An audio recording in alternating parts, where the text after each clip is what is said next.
Assalamualaikum warahmatullahi wabarakatuh. Pada kesempatan ini, kelompok kami akan membawakan materi yang berjudul Perbandingan Pelayanan Publik Bidang Kesehatan antara negara Indonesia dan negara Jepang.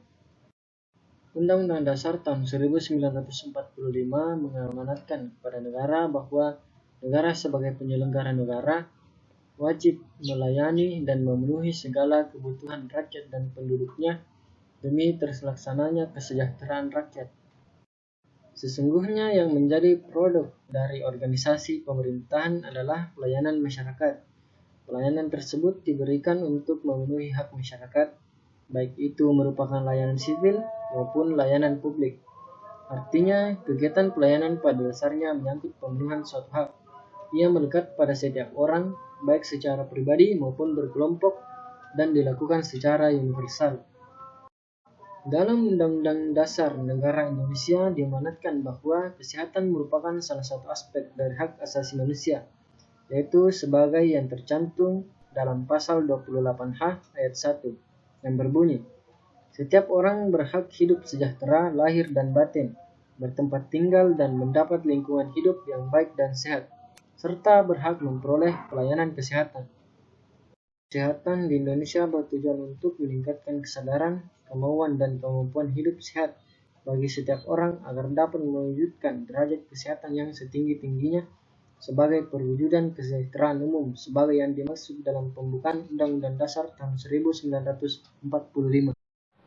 Assalamualaikum warahmatullahi wabarakatuh. Perkenalkan, nama saya Andi Tendirawe. Saya akan melanjutkan pembahasan berikutnya, yaitu pelayanan kesehatan di Jepang. Nah, di Jepang sendiri itu memiliki yang namanya sistem jaminan kesehatan universal. Maksudnya adalah hampir seluruh warga negara Jepang itu dilindungi dengan yang namanya asuransi kesehatan, termasuk juga warga negara asing yang menetap sementara di Jepang. Sebenarnya secara keseluruhan pelayanan kesehatan di Jepang itu sangat bagus, namanya juga negara maju kan ya. Namun Anda jangan kaget jika Anda berobat di Jepang, Anda harus membayar harga yang sangat mahal. Nah, namun untuk mengurangi beban pembayaran yang sangat mahal itu, di Jepang itu setiap warga negaranya itu dianjurkan untuk memiliki namanya asuransi kesehatan. Nah, pemerintah di Jepang itu akan menjamin sepenuhnya apabila ada masyarakat yang sakit dan memiliki asuransi kesehatan, dia akan dilayani dengan sebaik-baiknya di rumah sakit tersebut tanpa harus memikirkan namanya pembayaran yang sangat mahal tersebut. Nah, di Jepang itu ada yang namanya asuransi kesehatan Kokumin Hoken. Nah, Kokumin Hoken ini itu berlaku untuk warga negara Jepang dan warga negara asing yang menetap sementara di Jepang. Lalu ada juga yang namanya asuransi Konbuka-Gakuso. Ada tulisannya di bawah. Nah, asuransi Konbuka-Gakuso ini itu diperuntukkan hanya untuk hanya untuk mahasiswa asing yang sedang belajar di Jepang. Seperti itu. Nah, untuk pembayaran Kokumin Hoken bagi mereka yang tinggal di kota itu lebih mahal dibandingkan dengan yang tinggal di daerah. Misalnya sebagai contoh ya, pembayaran Kokumin Hoken bagi mereka yang tinggal di kota Kyoto itu ada sekitar 40.000 yen per orang dan itu dibayar per tahun. Sedangkan untuk yang berada di daerah itu hanya membayar sekitar 24.000 per tahun dan itu untuk per keluarga. Jadi jumlah keluarga yang ditanggung oleh asuransi ini itu adalah kepala keluarga, istri, terus ditambah maksimal 2 orang anak. Nah, pembayaran asuransi Kokumin Hoken ini itu dapat dicicil dengan dibayarkan setiap 2 bulan sekali. Nah, selanjutnya adalah asuransi dari Mombuka Gakuso. Nah, sebenarnya asuransi Mombuka Gakuso ini bisa diklaim, tapi ya, uang penggantinya yang sebesar 80% itu akan diberikan setelah 1-2 bulan kemudian. Jadi, hal ini tuh sebenarnya membawa konsekuensi bagi mahasiswa asing yang setiap kali mereka berobat di rumah sakit itu mereka harus membayar dengan uang mereka sendiri, baru setelahnya uang tersebut itu bisa diganti dengan asuransi Mombuka Gakuso ini.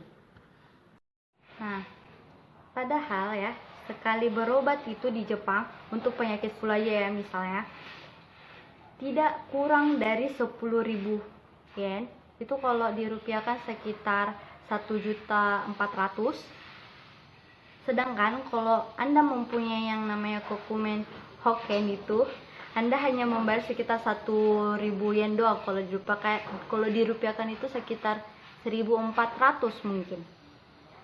Nah, uang berobat berdasarkan kokumen hoken tadi itu yang sekitar 1.000 yen itu bisa diklaim kembali kepada asuransi dari Mombuka Gakuso. Jadi dengan demikian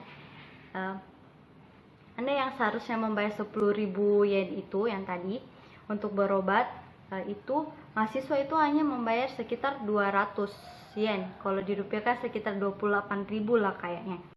Nah, namun meskipun begitu, sama halnya dengan negara-negara lain, tidak semua pembayaran untuk berobat itu dapat diklaim dengan asuransi. Seperti misalnya ya, di Jepang itu Anda tidak bisa mengklaim biaya untuk berobat pada waktu hamil, berobat untuk keperluan kecantikan, lalu mengganti dua gigi depan itu, dan frame kacamata itu kepada asuransi. Jadi Anda jangan sekali-sekali coba untuk mengklaim asuransi kalau Anda